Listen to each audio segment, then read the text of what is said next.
Good evening, ladies and gentlemen. Welcome, welcome. It's another Monday, it's another evening, it's another Fake Accents Unite with Not So Obvious and the Britisher, who joins me this evening before Tailed Feature arrives. Good evening, Britisher. How are you? Good evening, and I would like to welcome all our listeners to this evening's episode of Critiquing in Bruges and Midnight Run. Have you done your homework? I have done my homework. Have you done yours? God damn it! I've bought it. Ah, you see, ladies and gentlemen, once again he's come up short. It's in the post. It's in the post. I bought it on Friday. Yes. The dog ate your homework. I know. Not so obvious. It's the same story as always. Oh, Britisher's too loud. Apparently, this is. I assume is effective. Right. Okay. I'll just turn you down a little bit. There you go. Okay. By all means, do so. What I've worked out is that OBS, right, and those of you in the chat who are not technologically proficient, you're not streamers yourself, this will mean nothing to you. But the desktop audio output for my for OBS, which is what I use to stream Fake Accents Unite, basically balances its desktop audio around the volume that my computer's output is set to. It's not independent of that and based on the inputs to slide it up and down. So as I am usually told that I am too loud and Britisher is too quiet, I made myself a little quieter and I turned up Britisher. And now everyone in chat is saying, why did I have to wear headphones? So I'm a foghorn, am I? I am so sorry to everyone. If audio issues persist, do let me know, and we'll fix that as soon as possible. Yes, because I can't be having things. The audio generally is a bit of a curse, I must say. That not just in live streaming, just generally, trying to get any sort of level of audio is absolutely monstrous because there just doesn't seem to be a kind of universal standard to work towards, which all the software kind of complies. So they kind of all make it up as they go along. What you're saying is that in 5 years' time, when we're all mandated to become trans something, and you become transabled, you'll be going deaf. Mm-hmm.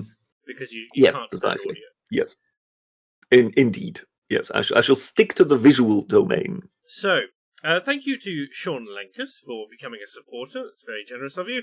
And thank you to Scowen, who says, late. I don't think we were late this week. We were Surely on time. Today we were not late. There's something wrong with that man's watch. Yes, something must be wrong. The thing. This is in that regard, I would say, as a Briton, I think we are perfectly entitled to kind of look at Scandinavians and suggest that their watchmaking craft is more than likely somewhat suspect. They don't have the accuracy of the Germans. Well, I mean, it was us who came up with the Harrison chronometer, was it not? Yes. In order to solve the problem of longitude. So we're not going to take any lectures from some people that looked through crystals at the sky in order to get an idea of the sun. Yes. No. They don't have the accuracy of the Germans nor the attention to detail of the British. So why would we expect anything from them, really? Yes, I'm not sure that I would necessarily regard one of the chief British mentalities as attention to detail, but let's leave it there, shall we? Would you not? I mean, the British, when it comes to their passion projects and invention in general, we've always had a staggering amount of attention to detail, even if it takes us a number of prototypes to get there.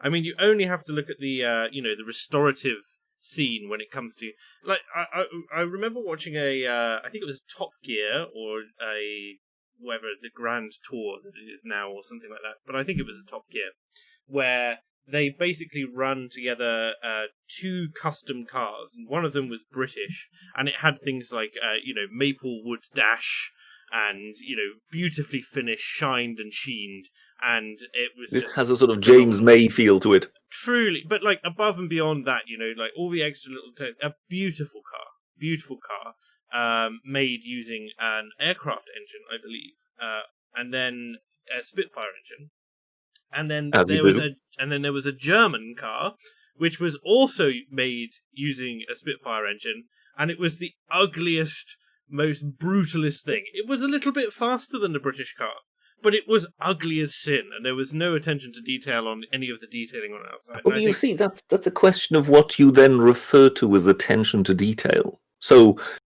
the attention to detail I refer to is the British are very much ideas people. But it's down to sort of the Germans to kind of work out exactly what is the most efficient way of having the screw go into the wood, you know. The Germans are just the ultimate. The Germans, pedantic people, yes. Yes, pedantic to the point. The entire part of that world is much the same. That the German-speaking part of the world is quite unbelievable when it comes to those areas.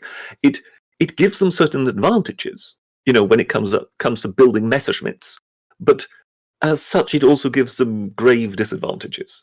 Like a lack of beauty.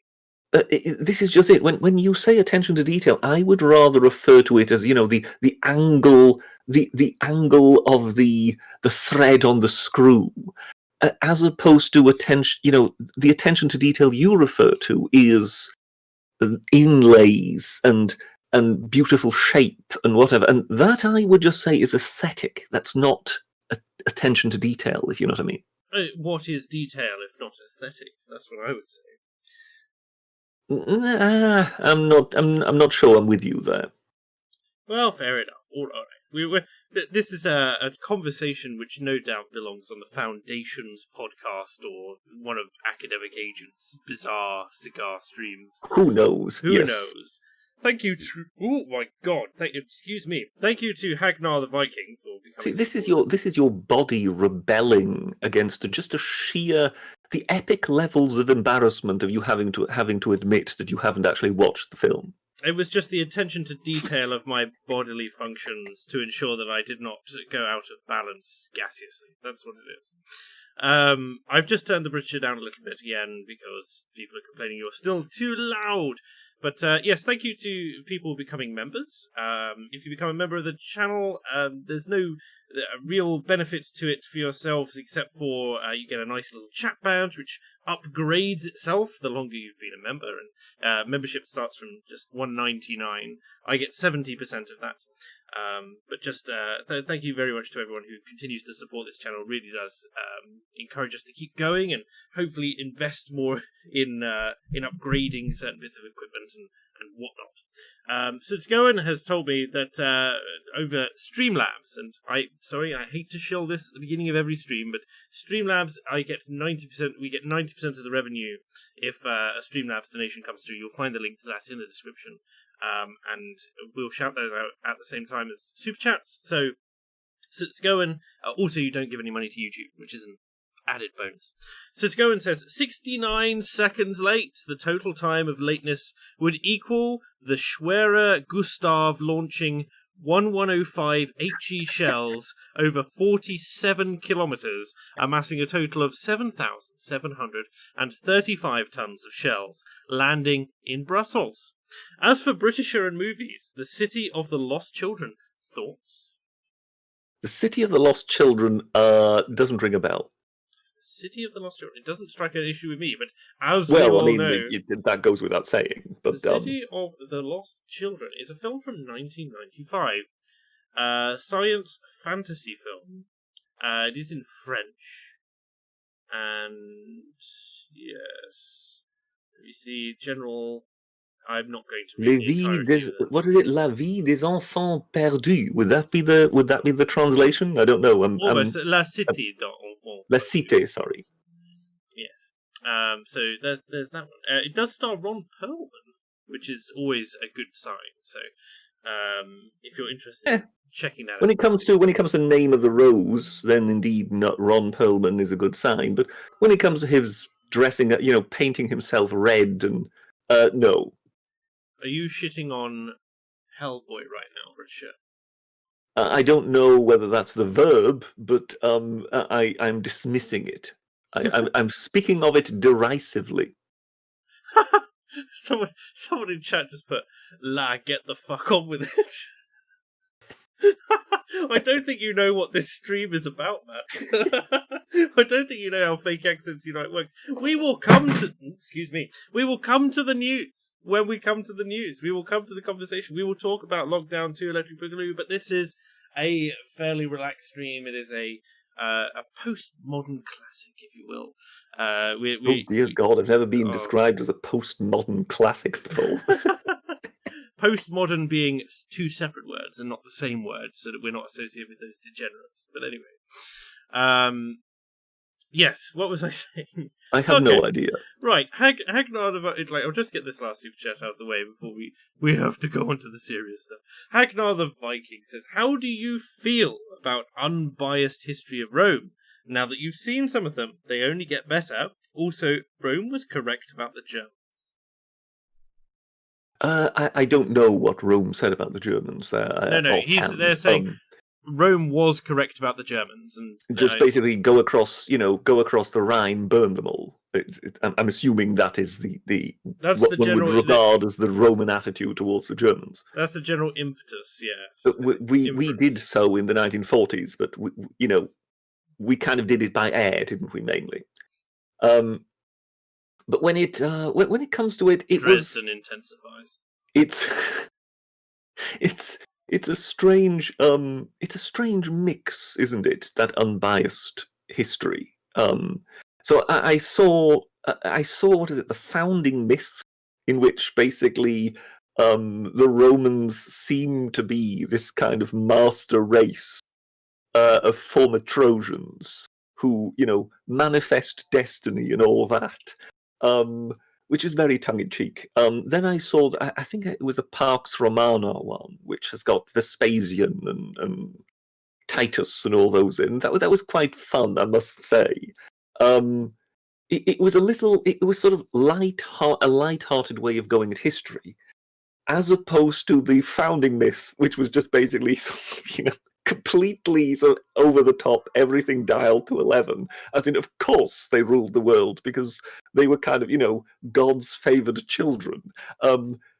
So yes, as such, it wasn't bad. I might watch one or two others when I'm not too busy. So I hope that's I hope that's deemed a success there. Yes, to have convinced me to watch it. And yes, I do approve to a degree. Yes. Yes. Britisher is responding to his programming well, Hagnar. The way when we give him the further Clockwork Orange treatment, he should be fully on board with everything that Unbiased. Please at least tell me that when you make such references, that you have in fact seen Clockwork Orange. Yes, I believe I was sat down and had my eyes taped open so that I could see. No, I did watch it, but it was fairly recent, within the last year. Oh well, there you go. For the first time. So there's that. But yes, now on with the show, I suppose. As most of you will be able to tell, apart from the Britisher, because he struggles to read, the episode's title. Are you all right there? You all right there, mate? Just choking on his tea there. The title of this episode is Lockdown 2 Total Smackdown Edition, which the academic agent would appreciate, being a wrestling reference and whatnot. But yes, we appear to be on the brink of another deeply divisive national lockdown, after they had initially scaled it back and then said, well, the cities should make their own decisions, and then, oh no, you can't make your own decisions now. What do you make of these developments, Britisher, or have you been avoiding the topic like the plague? Well, I mean, if you in any way follow the news, it's impossible to avoid. But I just find it much harder to approach these things with the degree of certainty which a certain camp seems to kind of embrace. So, although as I said last week, because we touched upon this, that I do sort of feel that when this thing initially came, I think they more than likely did what just about everybody would have done if they were to have been in government. Now it's perhaps looking a bit different, because now clearly we have much more experience of it. But one thing I'm just wondering is, how nimble is the state machinery? So if you do decide that you wish to sort of protect certain groups, but you then need to be able to protect them quite intensively, how exactly do you go about it?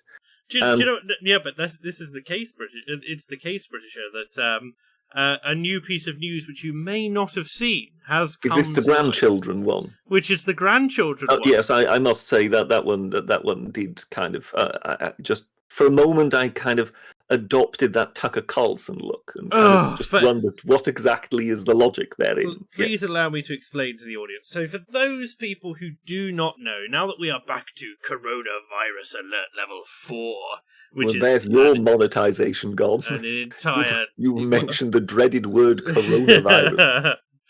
But basically...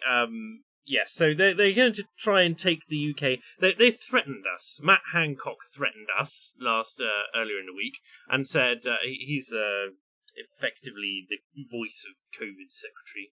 And he basically said, you are all going. If you can't obey the rules, then more extreme measures will be necessary. And everyone basically stuck 2 fingers up at him, and so now more extreme measures are apparently necessary, and so we're all going into lockdown, apart from grandparents who are going to be exempt from lockdown laws for the sake of childcare, because parents who need to be working, whether they're working from home or if they have an exemption which allows them to work in the office, or they're a key worker, for instance, they can send their children to the grandparents, who happen to be obviously, I believe they are reopening the schools, aren't they? They have reopened the schools. I think they have. Yeah.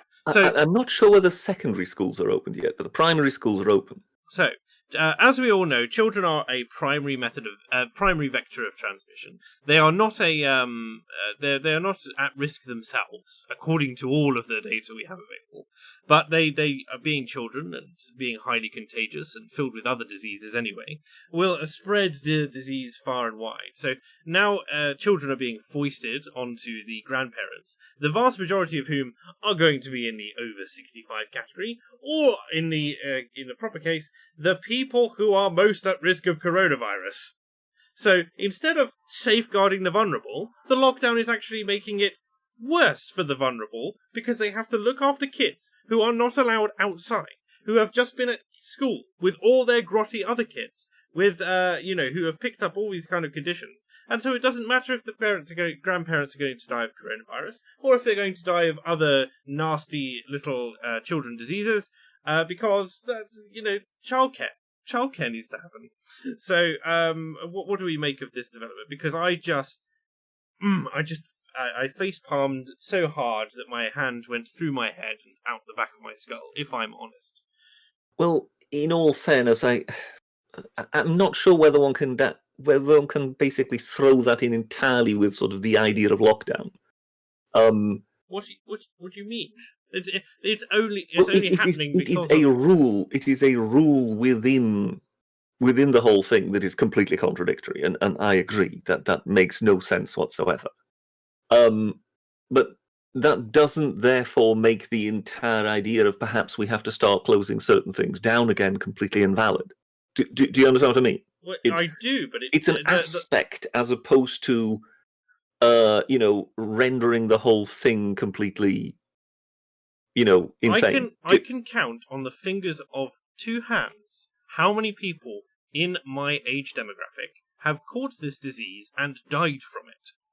My point with this is given that exactly the same thing happened the first time around with the care homes, for instance, where they decided, these people might be at risk of COVID, we'll send them to the care homes, and then, of course, several of them did have COVID and ended up infecting a whole load of really vulnerable people, and then they also did the childcare thing, so and it massively inflated the death toll. Then what are we supposed to do this time? As chat is saying here, it sounds, do they actually not care about the nursing home thing, or is it actively malevolent now? And I'm inclined to believe that it's this what something should be doneism rather than malevolence. But I still think that it's very, very, what's the word I'm looking for? It's not disrespectful. It's incompetent, basically. Oh yeah, I mean, I wouldn't disagree with you there. It does smack of incompetence. When I heard of that particular aspect, I did kind of wonder, what on earth. And yes, I think perhaps this Tory government is not showing itself to be the most unbelievably competent when it comes to this whole affair. You are being unbelievably charitable right now. Yes. And it just kind of makes you wonder as to what other areas are they screwing up. I mean, Brexit springs to mind. What other areas are they screwing up in which we perhaps don't quite have this much insight? Well, we already know that they're screwing up their data collection because they've incentivized coronavirus reporting financially. So, if you're a hospital with a high number of coronavirus cases, you can receive emergency funding for things, and you can request funding for things which may have been either understocked or they're stocked, but you would like more of them just in case, because budgetary requirements are tight. Austerity being what austerity is, the NHS did take somewhat of a hit to some funding, even though they claimed it was protected. It's a so I don't know. We have cases. Your chances of dying when you're over 65 when you're over 80, is 1 in 10 per year. Your chance of death on average across the nation, irrespective of health and that sort of thing. And I know averages are a bit of a pain to work with and that sort of thing, but 1 in 10. And you want to increase the risk of this for this population by exposing them to more versions of the disease. When we know that over 80% of cases are in persons over 80, and over 90% is over 65. So why are we not protecting these people? Why are we penalising everyone else? This isn't the bubonic plague. Well, this is where I wonder, as in, to what extent can they get the government to function in the way they want? So when they did the lockdown, it was a kind of fairly universal. It's a fairly simple way of doing it. In the same way as certain benefits, it's easier to just pay them to everybody above a certain age or whatever, as opposed to means test them, because once you then have to do that, everything becomes much more complicated. You're right. It's the child. In some cases, the means testing costs you more than just giving those people the money who don't necessarily need it, if you know what I mean. Right. And what I sort of see is, if you can use a blunt instrument, that's one thing, but the moment you have to become more targeted, can they actually do that? And that's what I would love to be a kind of a fly on the wall in some of these meetings they're having, because surely those questions are being considered. And I mean, that would really be the height of incompetence if they've not even talked about, the alternatives, if you know what I mean. But, for example, if you have a household where there, for example, is a grandmama or a grandpapa and they are elderly, what do you do if you have to basically create a kind of protective screen around them? What does that mean for the rest of the household? It's fine. It's quite easy to envisage what you need to do if you have a single elderly person or a elderly couple living on their own in such circumstances. But as we all know, life is messy and complicated. What do you actually do where the situations are much more interwoven? Does that mean that, for example, everybody in households that, for example, that contains an elderly person, that they are to stay at home, that they are in a way in lockdown? No. No, you don't have a lockdown per se at all, but you provide the relevant information. You make it very, very clear that these particular groups are the most at risk. and then you say you can maintain lockdown measures of your own, or make your own personal choice. Because at the end of the day, taking away that personal choice from someone who has a 1 in 10 chance to die, whether or not they want to go, they're probably not that active anyway, so it's not that much of an inconvenience for them, and they're not contributing, to the economy in the same way as someone 40 years their junior is. So, what's the problem? I don't see why any kind of draconian authoritarian measure is needed at all. It's a question of person. It's a question of if you know that if you contract coronavirus, you have a 30% chance that you're going to contract the pneumonia and top it, or you're going to end up on an intubator, and that's going to be horrendous anyway. That's enough of an incentive for you to stay in if it's accurately reported, as opposed to everyone else who's sitting there with a 99.98% recovery rate and going, "Why am I here? Why am I not allowed to provide for my family? Why am I not allowed to, as much as this mortgage holiday seems to be a thing, I've got no money coming in." So I fully understand. I mean, that side of things, I think, has been chewed over to the umpteenth. We all understand that. If we can find a way that basically we can let loose those people that basically really don't need to be in any sort of restriction, all the better.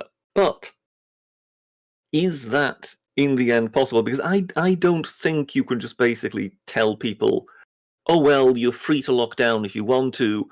Here's the information. You're on your own." I really think that if these people then choose to lock down, they need some sort of help, because they're the folks who are basically completely insular. And I just don't think okay, fine. I don't have a problem with the government mandating, for instance, that deliveries at the moment, until they're happy that the crisis has passed, that deliveries have to wear face masks. I don't have a problem with that. Or more stringent rules in terms of hygiene standards, like a little bit of regulation there. Although I do not think that once that is regulation, it won't ever go away, because it just never will. But whether or not that's a sacrifice that we're willing to make nationally in order to, shall we say, safeguard the elderly, I don't see how it could do any particular harm. But it's just a question of ensuring that the nation is aware, and the nation is therefore going to make its own decisions, because as we've already seen, people will flaunt the lockdown rules anyway. People, there will be a subset of it's either we all lock down or none of us are locked down, because the transmission rate doesn't go down. So I do not see the efficacy of the lockdown measures, even any of the ones that you would claim would help us along this path. Because again, coronavirus isn't going away. We have never successfully managed to eradicate a single disease ever. And if this goes on until when they're predicting, which would be when they have a viable vaccine, which they claim to potentially have by April or May. So hang on, we've never successfully eradicated any single disease. Not through this kind of measure, right? That's different to providing a cure or creating a vaccine. Yeah, I was just about to say, I mean, clearly we have eradicated some diseases. But yes, just lockdowns alone won't make them go away. I fully understand. I'm just wondering, I'm prepared to kind of give the benefit, give some benefit of the doubt to people, particularly when you have tricky situations like this, because I think it's very, very easy to just basically sort of be the armchair general. Oh well, all we need to do is this, just do it, and you just think, well, I'm not sure. As such, yes, I think we all would love if we could just have a kind of two-tier thing whereby we keep certain people protected and everybody else just gets on with life. But the question simply is, if they haven't done that, is that really just because they're too stupid to do it, or is it that in fact they have considered it and they've been advised against it because, hang on a moment, we foresee certain problems. What? Is that not at all a fair point? Just say it again. Just say it again.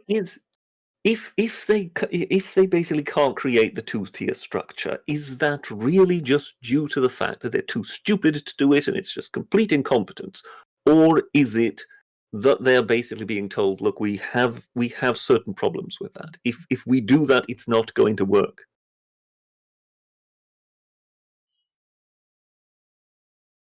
We're creating dead air right now. I don't know, man. I don't know. People are saying, someone's just messaged me as well to say, if the chances of you dying were 1 in 10 when you were 65, that most people would be dead by 66.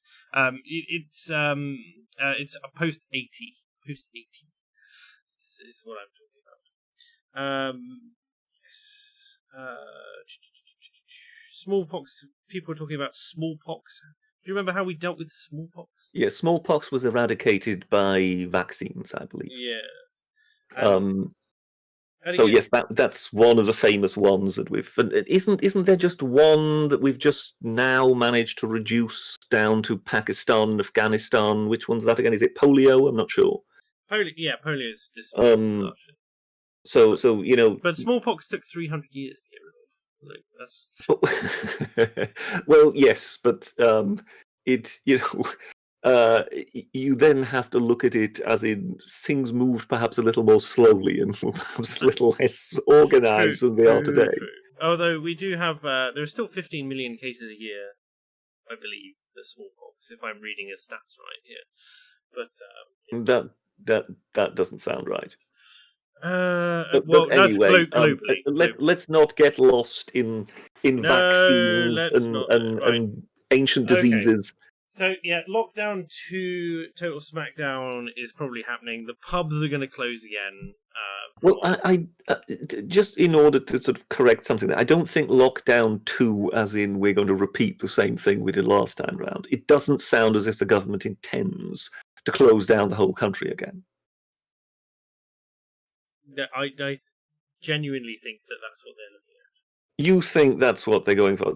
To me, the rhetoric sounds different. It sounds as if they're kind of preparing everybody for, look, there may be restrictions in certain areas, but I don't. For example, right now, I believe in sort of Manchester area, Newcastle area, there are restrictions. I don't know if Leicester still is under restrictions. I believe somewhere in Wales there are also restrictions. But other than that, the rest of the country is pretty much getting on with it. But there appears to be a suggestion that, is it Sadiq Khan, I think, is in talks at the moment. So there could be restrictions introduced in London. So, of course, once it hits London, suddenly it's hit the navel of the world, if you know what I mean. Suddenly it's important. If it's hit Manchester, it doesn't so much matter. Certainly hit my navel. But the thing is, I don't believe places like Newcastle, Sunderland, Manchester and Liverpool at the moment are under complete lockdown. People are still going to work and whatever. And I think that is more what is being envisaged for London. So that's why I think, the rhetoric and whatever is being dialed up a bit and whatever. One is basically preparing Londoners, the only people who matter on Earth, that something like that may be coming their way. So I don't think we're talking lockdown 2 here. Well, we'll see whether or not the test of time proves either of us correct, shall we see? We shall have to see. Yes, I mean, it seems to have taken off in Madrid, I believe. It's taken off quite remarkably, and I read in a BBC article that in Marseille at the moment, in southern France, 10%, Marseille. Marseille, yes. 10% of tests are positive. And they are running out of beds at hospital. And Paris seems to be sort of heading a similar direction, although it's not as serious yet as Marseille. I haven't really followed the international scene for Well, it. I mean, I just, as I say, with me kind of constantly looking at news because of the weekend thing, you can't really avoid these things. They kind of, come your way no matter what. Oh, do you have a weekly news show? No, so something along those lines. Yes, yes. I annoyed a lot of Republicans yesterday, which I'm very proud of.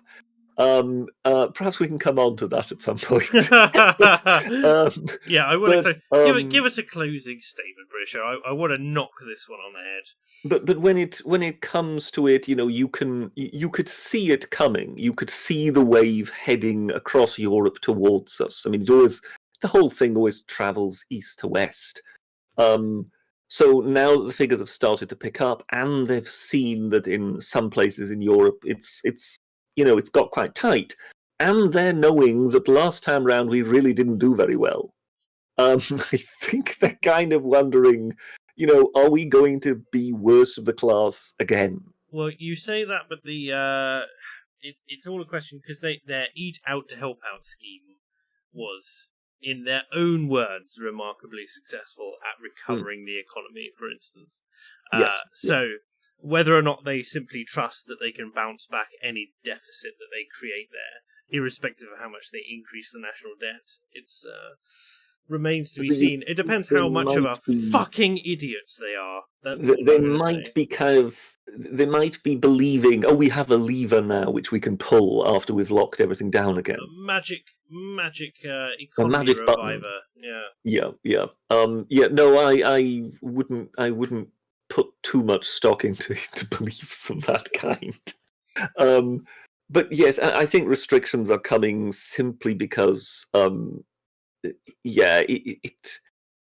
it has more than one senses that people have just basically let go of it. Well, there's no choice. There's no choice. I'm going to have to kill all the politicians and start my own parliament and become dictator for life in Minecraft. Well, there is that, and of course AA is going to wholeheartedly support you because he's very much fond of people telling him what to do without his having a vote. So yeah, I think you've got a solid base of support there. I, on the other hand, I perhaps still might like the option of voting you out, or at least attempting to vote you out. Look, I can sell proxy elections, Britisher. It's my Minecraft server. I can do what I want with it. You know what I mean? Right. On that note, let's get through the super chats for this particular topic. And before, apparently, because Craig H says, "Have you seen Come and See?" ? It doesn't ring a bell for me. It doesn't mean anything to me right now. I'm assuming they're referring to a film. It just doesn't say anything. From 1985. It is a Russian war drama film. No. I'm not very big on Russian war dramas, I'm afraid. Its focus is on the Nazi German occupation of Belarus. Hang on. Yes, these are the German troops coming into Russia, isn't it? I don't think I've seen the whole film, but it's I've seen parts, I've seen pieces of this. And isn't this sort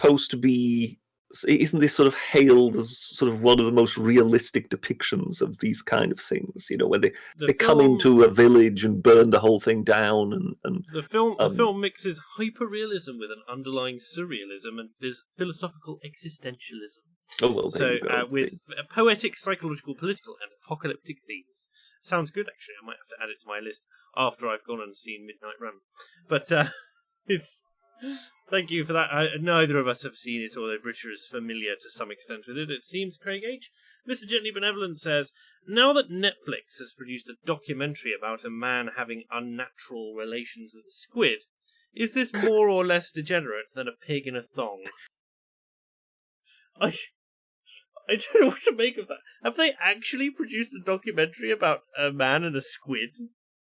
I have absolutely no idea. You're asking the wrong person. What I find so remarkable, and this ties in very much what I was saying before we came on air. That my entry into this whole world was always has been through the lens of anti-censorship and whatever. That's That's the kind of background whence I came that kind of brought me into conflict with the SJWs and whatever. And what I find remarkable, what I have always found remarkable, is how much detail the people who always like accusing others of degeneracy and whatever, how they are always the ones who are on the ball, who know about a program about someone having relations with a yes. squid. Well, in much the same way that all censors must be exposed to an inordinate amount of degenerate material. Oh yes, but it's one of those things, a bit like black people can't be racist. Everybody can be corrupted by what they see, except censors. They have, they're the black people of censorship, if you know what I mean. They're the ones who can't be. I can't believe you just said the black people of censorship. Well, black people can't be racist, so censors can't be corrupted. It's that. Oh, it's just one of those ideological certainties. When they come watching all this stuff corrupts you, except if you're me. Then it doesn't. So do as I say. That is the censor's creed, and that has wound me up for as long as I can remember. When the nice men in the white coats come for you, Britisher, they're all going to Who says that they're not already here? They're going to quote this stream when they take you away.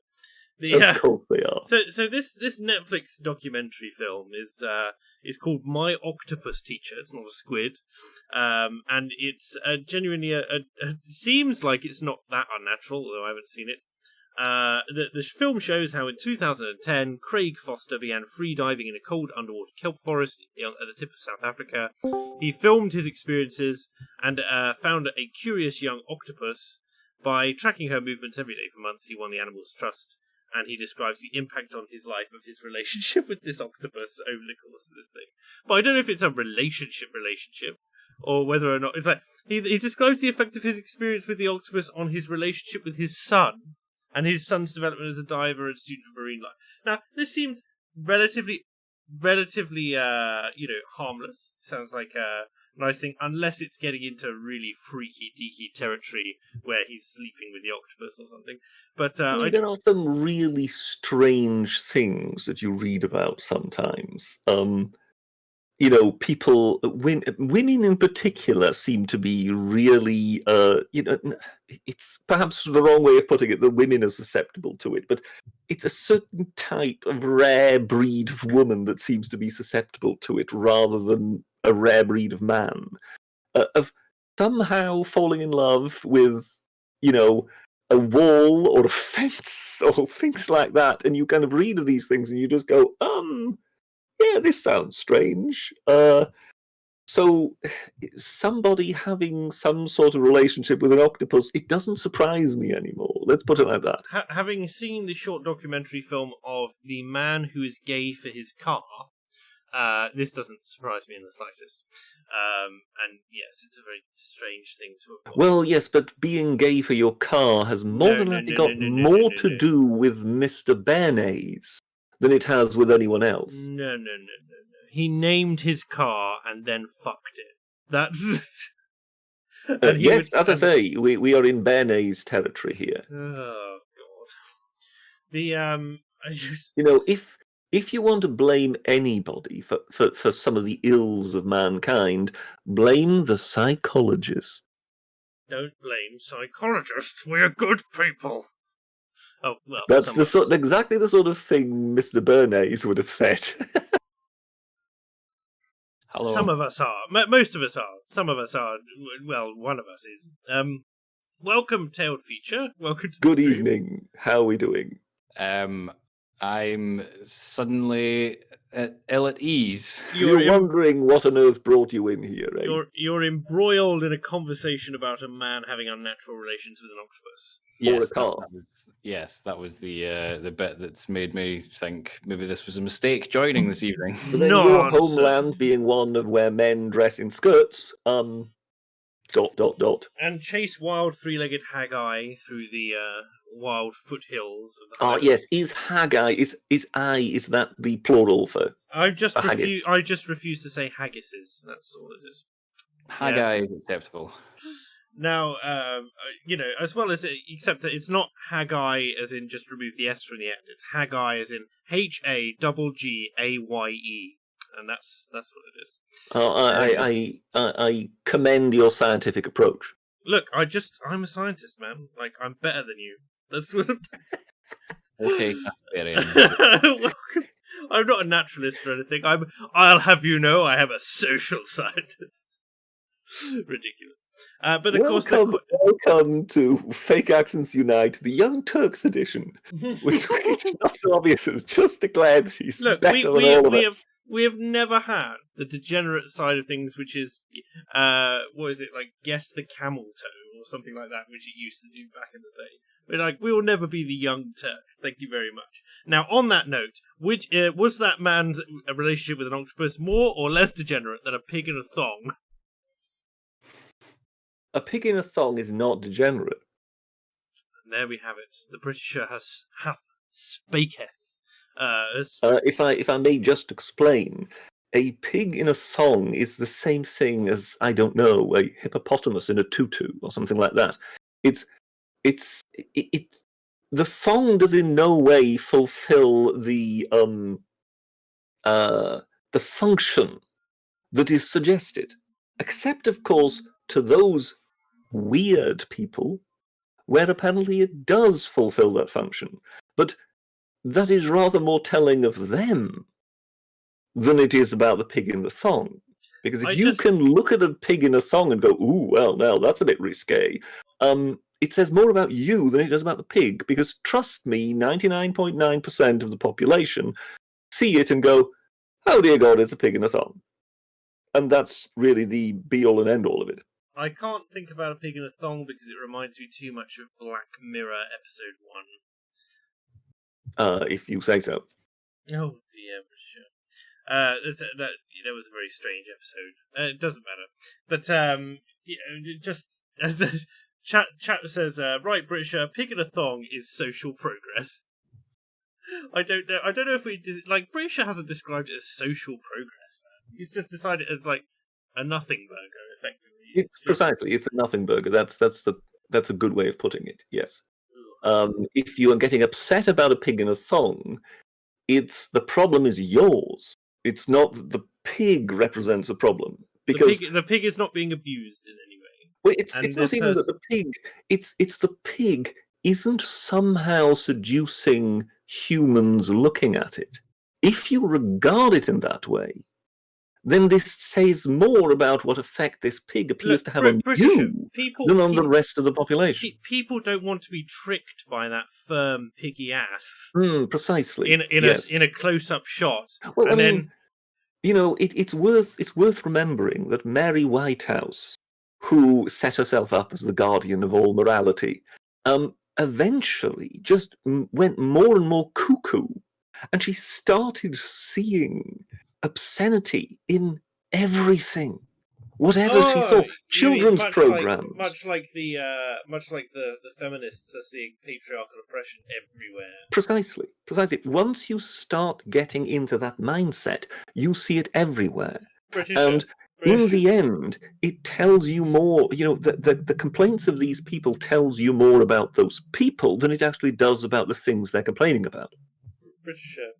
We've come to the conclusion, myself and chat, that you have now got a design for your next mug. Go on. It has to be that the pig is not the problem, and in the middle, in the circle, is a pig in a thong. Of course, yeah. The pig is not the problem. The pig is not the problem. Surely the person putting the thong on the pig is the problem. Exactly.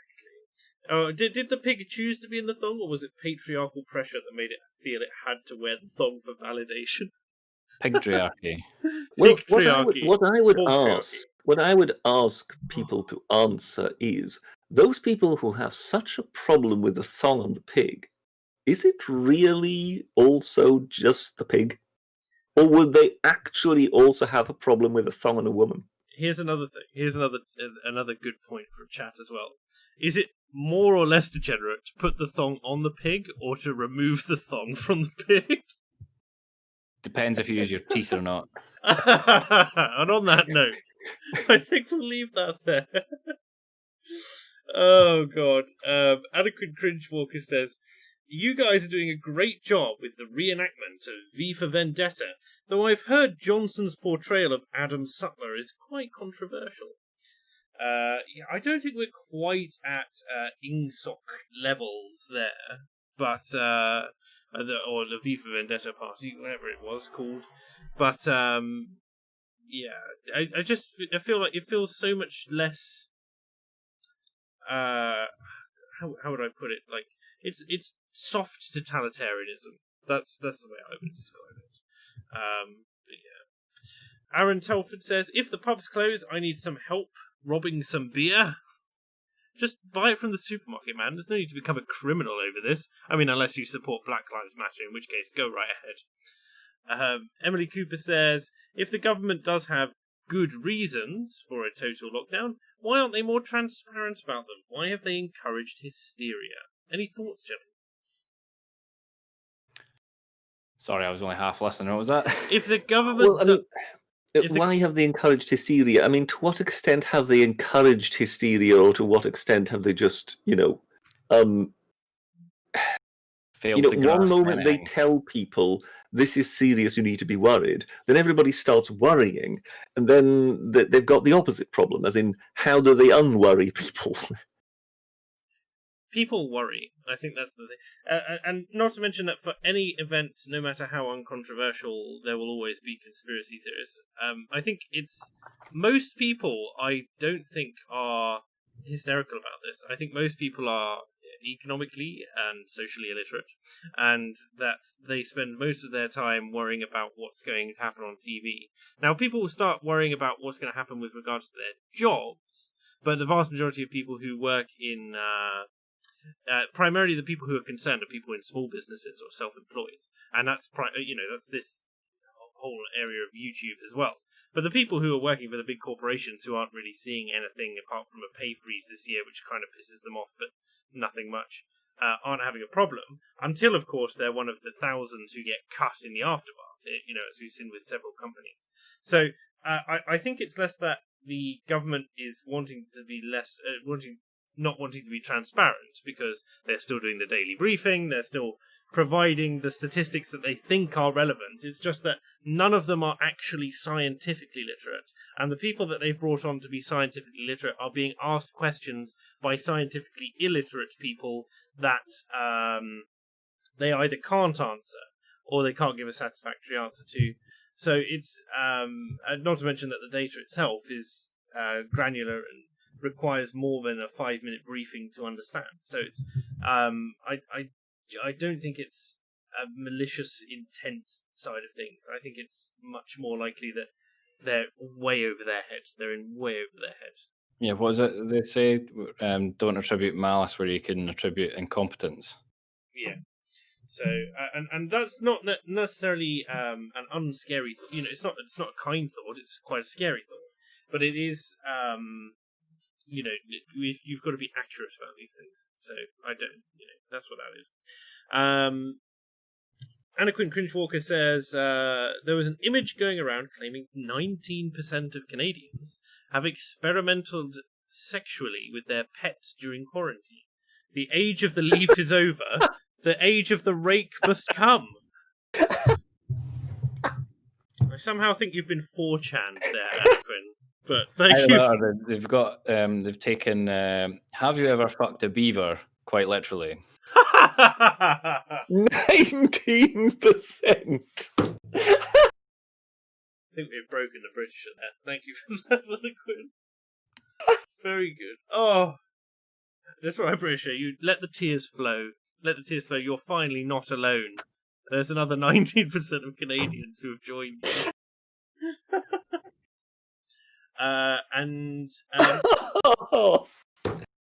Oh, I needed that. Oh. And Mr. Jelly Benevolent says, is the First Minister still being paid by the CCP?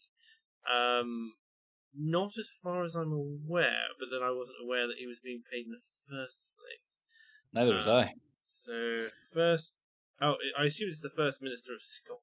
Oh no, Yeah, it's it's me. he's referring to you. Are you still Yeah. being paid by this? Yeah, it took me a second there. I was like, wait a second. No, that's not what's going. So, yeah, are you still being paid by the CCP? I don't know what you mean. Still, Yeah, well, of I'm course getting you'd say I'm that. getting paid in exposure. You subversive sleeper agent, you. That's what it Oh is. yeah, totally. Canada isn't real. There's a lot of thong-clad hamsters in Canada, says chat. In Canada, yes. In Canada. Trudeau is the only one partial to animals over there. Porky Pig didn't know how to tease correctly. Grief, and we're back to the furries problem. Okay, so that's that. Tailed, whilst I have you here, and before we go any further, how's things going with your channel? Is the regional variations rocking up to be the success that you thought it would be? It's going all right. I've got a small yet loyal audience that tune in most of the time. So as Tailed is too embarrassed to sort of shill himself in the manner in which he should, he runs a podcast on is it a Thursday? A Wednesday. A Wednesday at 9 or 10? 10. At 10 p.m. GMT, called Regional Variations, alongside usually Shinobi Yaka and Discordia, and whoever else they manage to get on for the week, and it's worth a watch and worth your time. And if you're not subscribed to Tail Feature, I strongly encourage you to do so. So, I'm not paid by the CCP, but no, but he is paid by you, loyal viewers. So, yes. I assume, have you seen my rant earlier this week, Tailed? Yesterday, in fact, it was.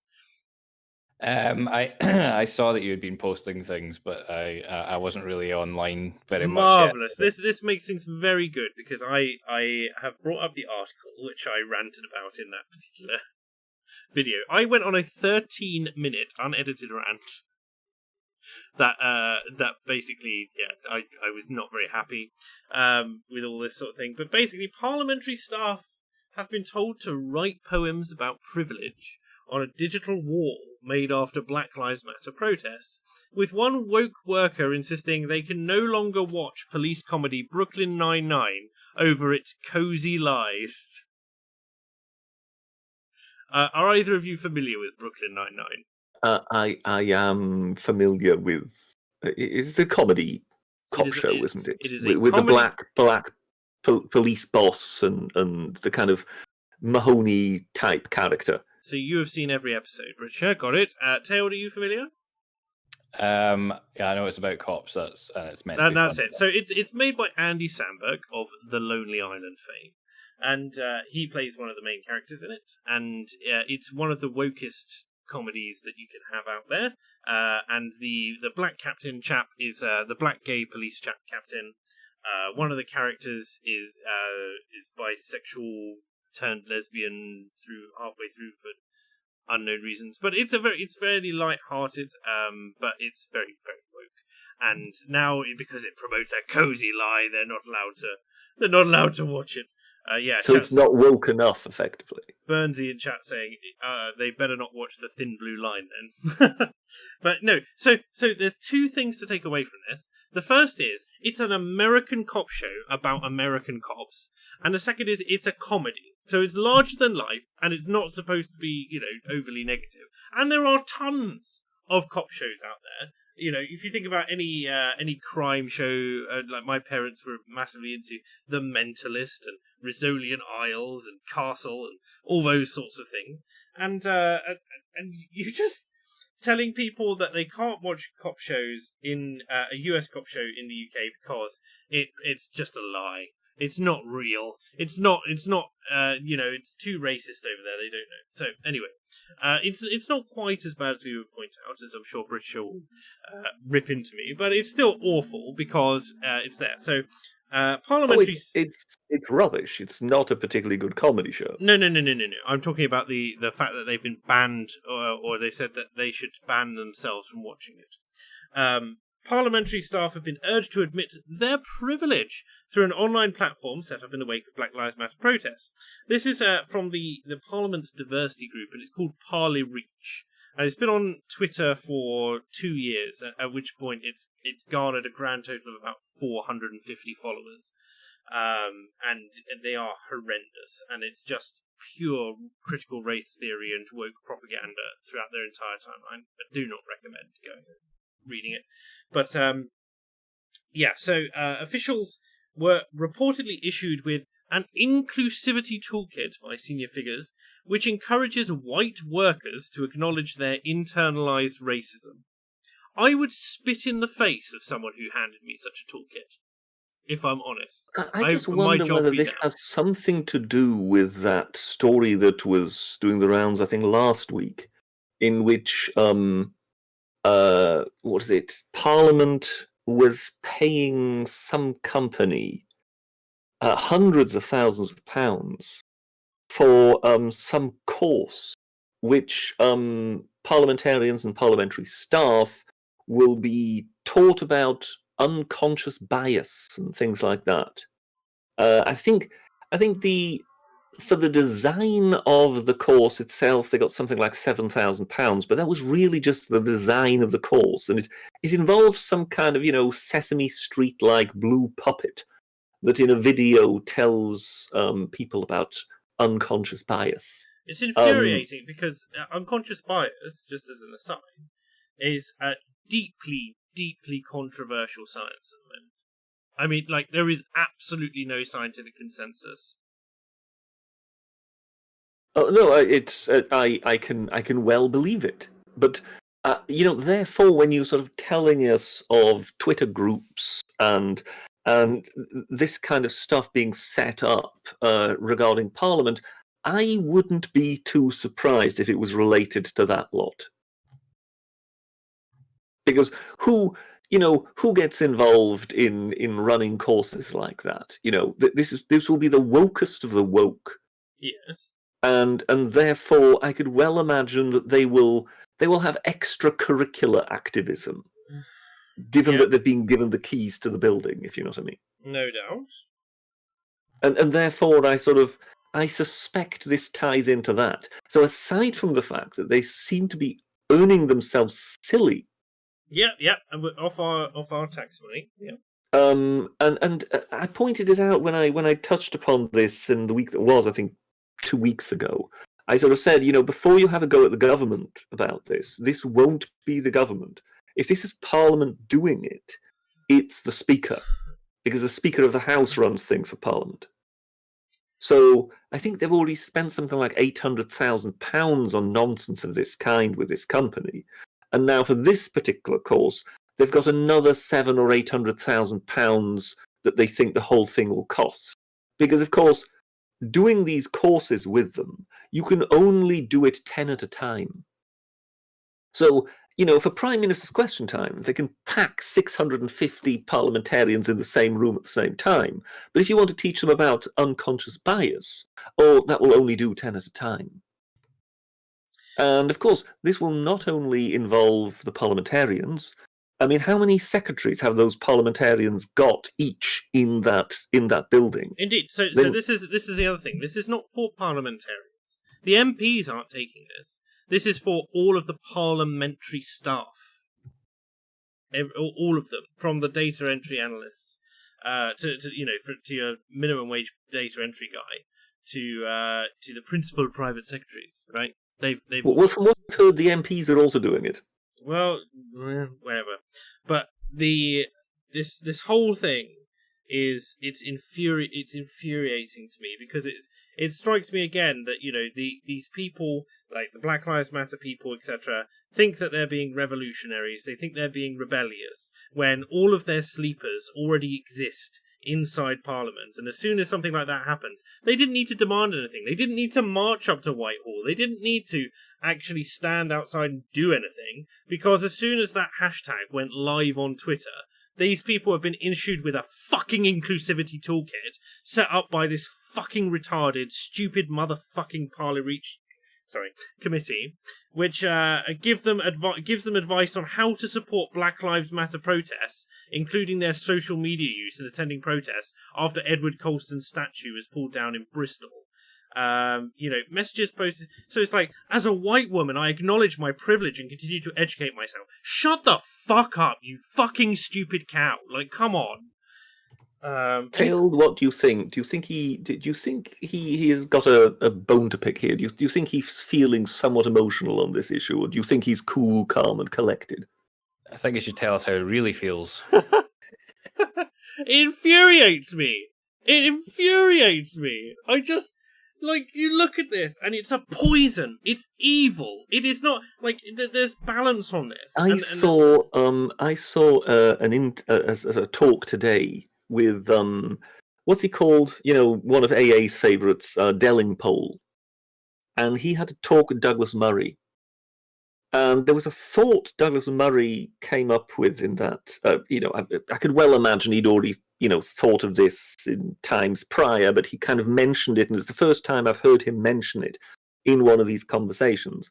And he said, all these companies and all these institutions seem to be thinking that what they're kind of, if you think of them as kind of computer programs or kind of, computer systems, what they've kind of convinced themselves of, or what they have been convinced of, is that they're being given a software update that will kind of make them more efficient, bring them more into the current time. But what it is in reality is malware. It's malware which is being uploaded into these institutions, into these companies, which will corrupt the whole thing. It's not. I don't give a fuck about the institutions, man. The institutions will live or die on their practices, right? I care about all of the people that this is harming. I care about all of the people who are being made to be, like, all of the white workers who are now being forced into a racialized environment. I'm worried about all of the black people and other ethnic minorities, whatever, the whole diverse colour palette of existence, which is being forced into a radicalized, racialized existence, where they have to perceive of everything based on this poisonous, unrepresentative metric, which is race. I'm getting frustrated with certain statements like this, which it says, how many opponents do you think there were to this whole this board going up and that sort of thing? How many? None. Anyone cared? Two Tory MPs told the Telegraph that a woke consensus took hold of parts of Whitehall and warned the party not to pander to its supporters with policy. So, there's that. The House of Commons naturally responded to this by saying, racism has no place in Parliament and we are committed to becoming a diverse and inclusive workplace. Why are you letting the racists run the inclusivity and diversity rhetoric? Like, if you're going to do it, you would at least let people run it who aren't actually racists. It's fucking infuriating.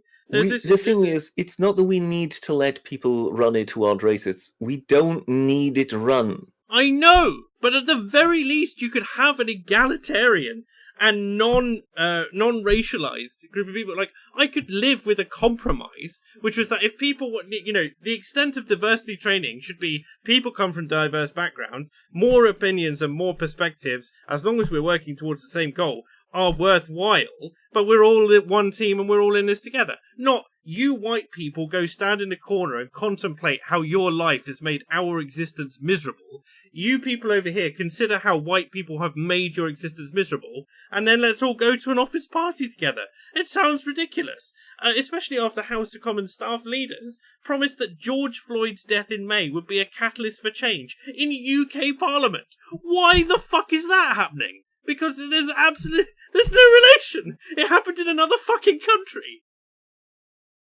Do you enjoy it, Tailed, when his voice goes up an octave? I think it's an indicator of his really getting excited. Yeah, it's good to find someone with a bit of passion about something. It's not passion, it's infuriation. I want to go into Parliament and stab these people's eyes out with a poker in Minecraft. It's insane. I want to take the evil bastards who are pushing this rhetoric, and I want to see them hanged by a legal due process. And that's just ridiculous. These people, they're not just subverting the nation. I love you for the small print. They are hurting so many people. They are damaging so many things. There is no progress in this. There is only regression. There is only going backwards. And it's the little things. It's like, this seems incremental to a lot of people. It's ridiculous. Oh, they've put up a wall for people to put up about their white privilege, which the woke people are the only people who are going to, post to that, and people who are lying to further their political career. And secondly, there will be, there's a poetry side of it. They want to put woke poetry on this wall to support your black and ethnic minority colleagues. In a way, doesn't that tie into what's she called? Titania McGrath. Yes, I know Titania McGrath. She a woke poet? In her bio, isn't she some kind of woke punk poet or something like that? Yes. So, woke intersectional feminist poet. Yeah. So there you go. So once again, we have reality imitating satire. That when he put that together, when he created Titania McGrath and he created this kind of persona, he couldn't quite believe how afterwards, step by step, it seemed to be coming true around him. And here we have woke poetry corner, which it literally seems to be aping Titania McGrath. I think that's where they get their ideas from. I think these people have been there for the past decade. I understand that it's really only really seeped into things in the past 5 to 10 years, but in terms of its outward appearance. But I genuinely believe these people have been sleeping and waiting to be activated effectively by the accelerationism of society, and they're just going with it. They've already captured the institutions. They've already captured everything that they need to, and now all they need to do is promote the lie that there is this incremental change towards becoming a woke utopia that is already existing in the form of their soft totalitarianism. It's ridiculous. It's utterly ridiculous, and I don't know what the fuck to do about it. And that's why I'm angry. That's why. In a way, it's the frustration of having to put up with this nonsense because I genuinely would rather be fired and go on to social housing and support and rant at you, at this poor audience who are here having to listen to me go off on one. I would rather do that than take a high price job. And maybe I can hear the academic agent going, Machiavelli, Mark. Machiavelli, don't let them know your power level and then take the institutions for yourself. But I can't see it happening because there's no way I can maintain the facade, the veneer of wokeism, the lie that it's like. I will quite happily talk with left-leaning people. I work and I live in an environment with a great many leftists, shall we say. Someone who cried because Labour lost the last election and Jeremy Corbyn didn't come in. And yet, and I could be on reasonable terms with this person, but I can't discuss my politics with them. And there's a difference between that. But when it comes to the full-on wokerati, when I had someone who came to me and they work for Stonewall, and I'm sure we're all familiar with who Stonewall is, the UK charity for transgenderism and gay rights in the UK. They are an activist group, special interest group, and woke beyond belief. And they truly believe that they want to get society to the place where everyone can choose their own pronouns, but everybody chooses to use they, them. And it is utterly insane the lengths they will go to achieve that goal and the things that they would be willing to do. It's horrendous. Horrendous. And I think, anyway, end rant for that. There we go. Yeah, what were you saying there, Brisha? To be honest, you've moved on, and I already forgot what I had to say on that particular point. Fair enough. But basically, like, we need a purge. We need something to happen which does it. But I don't know how to do it without like some great intellectual awakening in the in the annals of the elites, effectively. I don't think we need an intellectual awakening or anything like that. I do believe these things come in phases. They do eventually burn out, and I don't believe the sort of motherlode of the population has in any way bought into this. I think this was a significant factor in the fall of the Red Wall in the north of England. I really think that, white van man wants nothing to do with this nonsense. And yeah, but it doesn't matter. It doesn't matter what white van man wants because he doesn't run society. Yeah, but I think sooner or later that power will be brought to bear. Well, I've yet to see it, Britisher. That's all. I will shotgun activists in the street in GTA 5 before I capitulate to this nonsense. It's ridiculous. Absolutely. Yeah, because the white van man has no one to vote for because all the parties are like this. Yes, but sooner or later there is a build-up and some kind of release comes. Cometh the man, cometh the hour, or else white van man takes to the street. Remember, this is a rather sort of shameful episode when it comes to British-Scottish relations, and it's one of the things that poisoned latter year relations with Scotland was the poll tax. That for years and years one kind of used the Scots as a kind of test bed for the poll tax. And when they came out, one just ignored their rioting. But then one tried to introduce it in England, thinking, oh, well, we've tested it out now, we know how to introduce this, so now we'll do it in England. And white van man hit the street, and one immediately withdrew. So I yes, think... but they've I do not think that the character of British people is such at this point that they'd be willing to do that anymore. I don't see it. I do not see Again, I think you just basically... It's that famous thing that the British are so very difficult to rouse. The problem is, once they're roused, then it's very difficult to put them down again. And I think in that regard... the frustration with this nonsense is building more and more and more. I mean, I know one particular person whom I would have called woke not too long ago, and this person now too is saying to me, "I can't take much more of this nonsense." I'll believe and it in when I quite see it. fruity terms.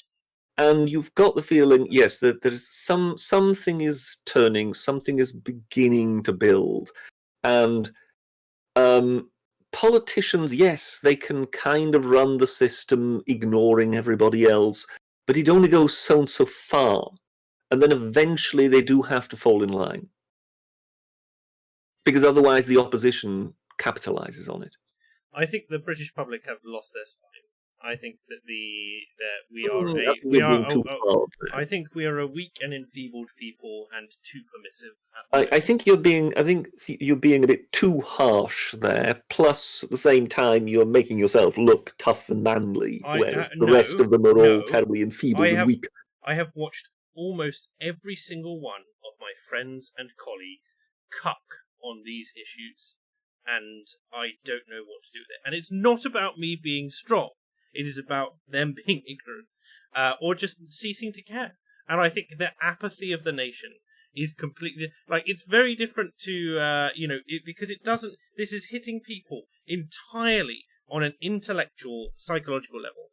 It is about the personhood, if you will, of the national spirit. It is not about... it's not even really about economic terms. Because as standards of living have still been going up, for years and years and years. And so until it hits people in the wallet, until it hits people in their everyday life, it won't happen. But at the moment, as it is, the actual victims of this are small in terms of the people who lose everything. And the people who lose a little are willing to take that incrementalism so that they don't become one of the people who loses a lot. And I don't see... I see this as an unprecedented event. I don't think it can be compared to something like the poll tax, where it was very clear what the ramifications would be. I think it wasn't to the Tories. No, but it was to the people. But the ramifications of what... Well, I mean, in hindsight, oh yeah, it's terribly clear. But at the time, apparently it was sufficient to deceive the government into thinking they could do this. Yes, but the people who protested the poll tax, and the people who stood up. I can hear you, yeah. Marvellous. OBS just had a bit of a blip there. Sorry to everyone for that. Yeah, no, I was just saying... Oh, yeah, apparently we're still live, thank God. We're back. What was I saying? Yeah, so the I think we're in unprecedented times, is what I'm saying. And I get that there's always someone saying... There's always someone saying this has never been the case, yes. Times. But I think that this is a kind of attack on the intellectual or just the mental state of Britain in a way which is not the same as in something which is government overreach in terms of economic terms or and that sort of thing. Or even, I mean, think of how long it took to get rid of the unions, but even that was on or get rid of the power of unions in the same way that they had them. But it was still that's an economic thing that influences people's decisions every single day. Whereas I think that vast majority of people are so disconnected from the actual physical trials and tribulations that they dismiss. I mean, we have a burgeoning middle class, so they dismiss the trials and tribulations, the downtrodden, and everyone else can get fucked, really. So I've finished talking about this. That's it. It's demoralization. It's not government overreach. It's not simply government overreach. At least it's apathy generating. But yeah, there we go. Yeah, I do think apathy is a bigger problem than cuckoldry. Right. Sorry, folks, for that rapid sort of mass rantings there and whatnot. Let's catch up with the super chats. British Knight says, degenerate ideas with British Knight. Oh, this is going to end well, isn't it? Not so obvious should become a catgirl VTuber to court the weeb demographic and bring them into the culture war. What the hell is a VTuber? It's how the hell would you even describe it? It's basically like I'm glad we have an expert who knows these things. Oh yeah, absolute expert. I mean, he is friends with Count Dankula. It's hard to avoid. There is that.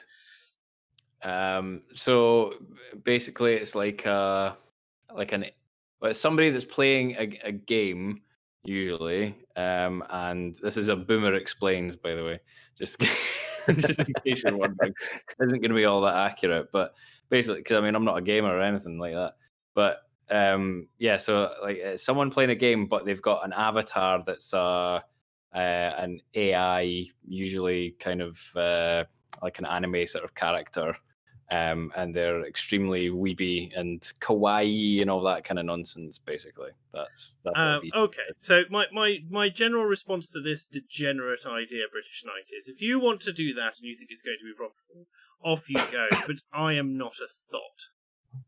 So thank you very much for that. Mr. Gently Benevolent says NSO for Lord Protector. He's right. I don't know, man. Like I just I find that really an apt title, Lord Protector.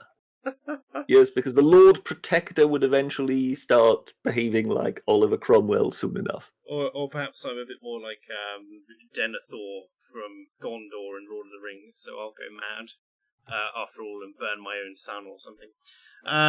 Aaron Telford says, I'm surprised no parody account has not yet promoted the song Kill All the White Man by NOFX as some kind of national anthem. It'll come. I mean, they already tried it with like hashtag what was it? Like hashtag all men are evil or something like that. Where the feminists tried something similar like that, and then the Americans got caught out by the fact that their anti-sexism and anti-racism laws cut both ways. So you can't make a blanket statement of generalization about an entire group of people. So what they ended up doing was, or what they've ended up doing for the last sort of 5 years is try and change the definitions, aren't they? So, it's like, racism is privilege plus power, and so is sexism. Therefore, only men are evil and only women are good. Therefore, only white men are evil and everyone else is good. That sort of thing. Different degrees of good, depending on your place on the intersectional woke stack, as it were.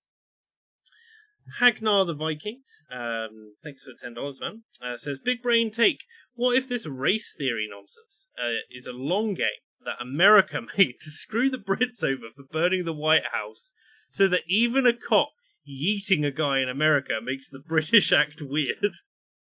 This is the most sensible thing I've heard in the last 6 months. Oh, thanks. I'm glad to know that the last 6 months of Fake Accents Unite has been nothing but zany half-truths. Well, I mean, this is not even a commentary on Fake Accents Unite, but it's more a commentary on the whole, conspiracy theories, either on the right or on the left. That this one is the one that seems to ring most true, so I'm perfectly willing to subscribe to this one. It's all the Americans' fault, and it's deliberate. I think you've nailed it there. Apparently, we should listen to Take Down the CCP by Miles Guo, a Chinese dissident billionaire. Alright, man, I'll add it to a list. There you go. Was he a billionaire before he became a dissident, or the other way around? Because somehow I've got the feeling Chinese dissidents don't become billionaires. No, I didn't think so. God, I just clicked back onto that article and it's infuriating me again just by its very existence. Christian, I assume this is Christian Verti, donated €5. Thank you. It says, what was the first stage of version again? Demoralization. Making average Joe care about nothing but my job, my kids, my TV, my pothole. It's the demoralization is about basically dismantling faith. It's not even dismantling faith. So dismantling faith in a national identity and then making your national enemies seem like your friends. That's demoralization. So the first stage is obviously making you not being able to trust your own people. But the weird thing, like, people mention Yuri Bezmenov quite a lot at the moment, since he went sort of back up into the mainstream again briefly. But as I point out quite frequently, the process that he talks about there of subversion was started but never finished. It was never curated past the fall of the Soviet Union. So we're in kind of uncharted territory as to what kind of weird mutated arms we end up with there, because we know that started back in the 70s. Well, yes, but to what extent do we actually know that it was a deliberate process that actually took place? Because we have historical examples of it taking place in other countries, and he claims that they started the same process over here with Marxist academics. But do we actually have anything from the Soviet archives to show that they actually were ever running something like this? Well, I'll just walk down and ask the KGB for all of their sealed files, shall I? I'm sure that'll go well. You know, in Eastern Germany, a lot of stuff came to light. For example, after the fall of the wall, you know, are there any cross references? Anything? I mean, you're the scientific person. You're the one who's the evidence-based guy, and I'm just basically saying, is there actually any evidence other than the word of one man who was in the pocket of the CIA at the time? only the evidence of my eyes, man. Even if you understand my point? I mean, I understand your point. This is a former KGB man who then was in the West. That basically meant he was now with the CIA. He was playing for the other team now, and here he was telling you that all the left-wing operations or whatever in the West were actually run or inspired by the Soviet Union, and you just go, I'm not sure how much we should believe every single word of that. Except that he never gained any real traction, apart from this one lecture that he gave, and even that is relatively unknown. It's not like he was suddenly shot to a point of absolutely enormous prominence. And continue to give talks, you know, to today. And he, you know, everything that he said, we can see the fruits of it. Where even if, let's say, none of what he's saying is accurate, in terms of, you know, the involvement of the Soviets, for instance, in terms of the actual process that he's outlining, we can see very, very similar things, and it's not beyond the reasonable, you know, extrapolation from that. That you know, the things that he's saying would come from the next stages of that, would come to pass, especially given, as I say, things like Nicaragua, the history of Nicaragua. Well, I think you're waffling. Well, I do that all the time. This is their show.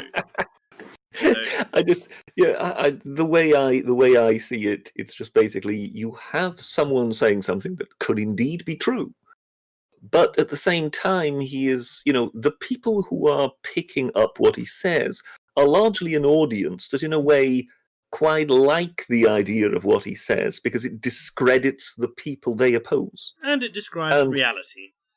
Well, that's as I say, we have no evidence to actually suggest that it does describe reality. Even if he was just a pundit making predictions, we can see the act of the effect of the Marxist subversion of institutions, the wokerati, as it were, because they have been totally subverted.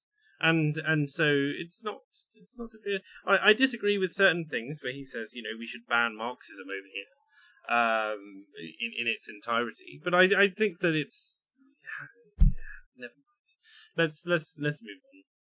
We went over this last week. If anyone wants to listen to that, we went over it last week. So yeah, there's that. We have one more article for today. How do we feel? Again, the wokerati. So Spotify, you may recall, purchased Joe Rogan's exclusivity for $100 million or whatever it was, and at the moment, Spotify is demanding the employees are demanding direct editorial oversight over his podcast before they're published, including content flags, trigger warnings, references to fact-checked information, or refusing to publish episodes at all. So yes, what do we make of this, gentlemen? Did we see this coming? Because I saw this coming. As soon as they actually reminds me very strongly of a particular incident that happened, I believe, in the 80s or possibly late 70s, but I think it was early 80s here in Britain. There was this was one of the things that led to one of the revolutions in the press here in Britain. It was led by the Murdoch press. I believe it was The Sun that planned to publish an article, I believe, on the front page that referenced Arthur Scargill. And because obviously they didn't like Arthur Scargill and they were having a bit of a joke about him, they picked a photograph of his where he was waving to the crowd, in which, of course, the wave was at just such a stage that it looked as if he was giving a Hitler salute. Okay, yeah. And they wanted to include that photograph. And then, they had designed the whole paper, everything, the layouts were done, they sent them down to the printers, and the print union went, "We're not doing this. Right. This has to be changed." Why? And that's where the kind of... The editors kind of said, "Look, you print, we write, we decide what goes in the newspaper. You print it. We're not printing this." And the editorial team were forced to change the content of the newspaper, so they had to take that photograph out. Otherwise, they simply couldn't get the union to print it. Mm-hmm. And what happened was that Rupert Murdoch obviously heard of this. He was, very much involved in the running of his newspapers and said, "Okay, up with this I will not put. Mm-hmm. I have to get out of the grip of the unions." I have to say, Richard, before we go any further, I really hate it when you say "up with this I will not put," and when you just could you not just say "I won't put up with it"? It's Churchillian. I know. And it's a joke. It's infuriating. It's like... so now I know what to say. It makes my brain necessary. hurt. So what happened was that he, on the quiet, on the sly, with the help of Margaret Thatcher, then started building a printing plant. I think it was in Wapping, wasn't it? I think they're still operating there. So he left Fleet Street. Right. And he built his own printing plant and then staffed it with non-union people. Yeah. And then switched brutally from one day to the next. And And of course, took the unions completely by surprise. And he told them, "Look, you can all take a hike. I don't want nothing more to do with you. Not if you're telling me what I can put in my newspapers and whatnot." Yeah. And it's an interesting one that there was the staff, and in this case, yes, the staff that had nothing to do with that side of things, and this did not fall into their responsibility whatsoever. They suddenly took it upon themselves to start dictating to the management. This is what must be. These are the articles you can, and these are the articles you cannot print. And yes, the end result of that was an absolute revolution in print, because sooner or later all the newspapers left Fleet Street, and they all started setting up print establishments like that. But yes, it was Murdoch, and that was the incident that caused it. And there is a strange parallel here, isn't it? That here is the staff telling them what has to happen regarding Joe Rogan. Well, two things. Trollop7 in chat says, "Come on, Britisher, the Times was on strike for over a year." Any thoughts?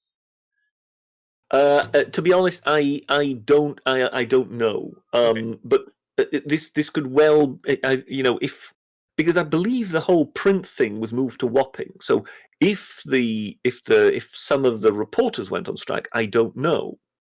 I don't believe the Times just wasn't published for a year.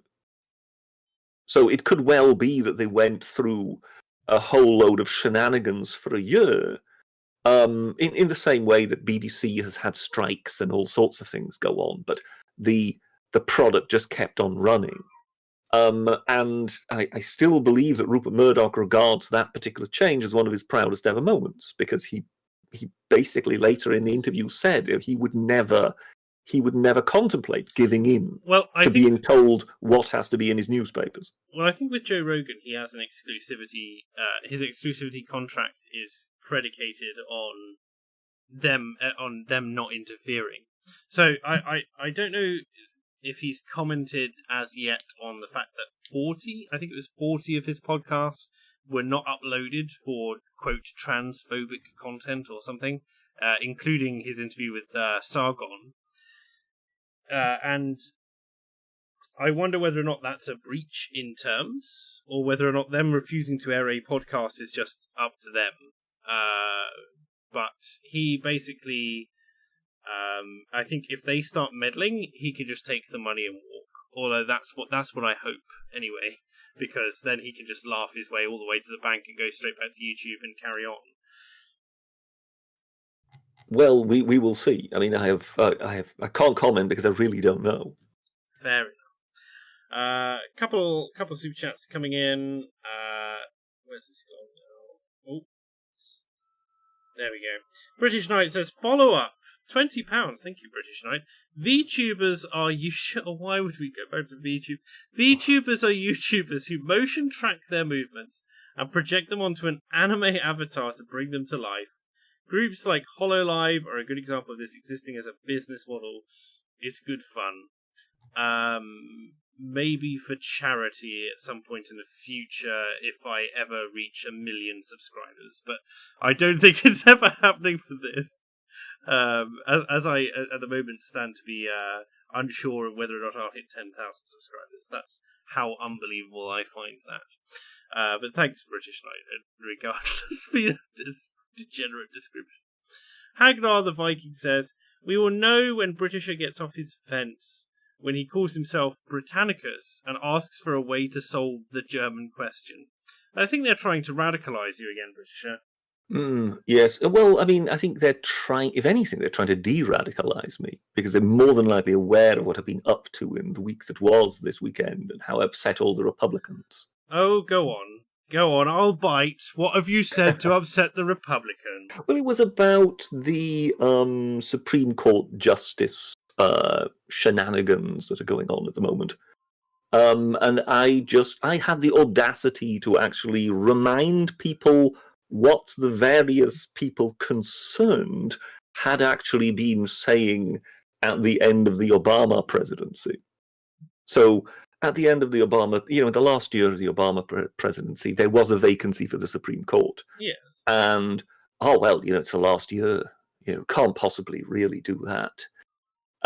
these are the same people who are saying, well, 43 days, of course we can still appoint a Supreme Court president, Supreme Court justice. It's our responsibility. We can't leave a vacancy. We must do something. It's a very interesting thing. Yes, you're right, because the argument I've heard put forward from the Republican position, and feel free to refute this at your leisure, Britisher, was that Obama is in the last year of his second term, and he's never going to win another election, and therefore there's no real ongoing precedent. We don't know who's going to be in power after him. So, well, you see, whereas Trump is up in the polls or whatever. Yes, I put a clip up of everyone, all right wingers' favorite senator, Lindsey Graham, and he said that, oh, judge me by my own words. If the next presidency, the last year, there is a vacancy, and that president, wants to put in a new Supreme Court justice, then you can remind me. You can use my words against me, and you can use their words against them. I mean, he literally says that, and these people are hearing those words and going, oh, well, irrelevant. And you just go, yes. And, what they start doing is they start doing this thing that normally you get from left-wingers.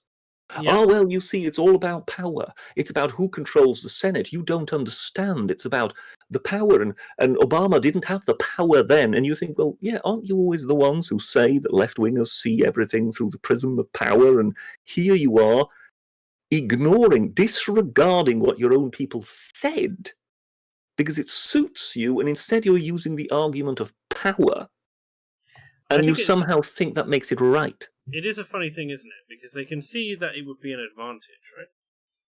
And so they are knowing. They know that if they manage to pull this off, it'll be a great advantage, and I can understand the frustration as well. Well, it's a great boom. Let me finish. I can understand the frustration as well, where it's like, it's an easy win in regards to them, and at this point, you're almost willing to say, well, they play so dirty. Why would we even imitate fairness? With failing to realise that that's a very slippery slope, right?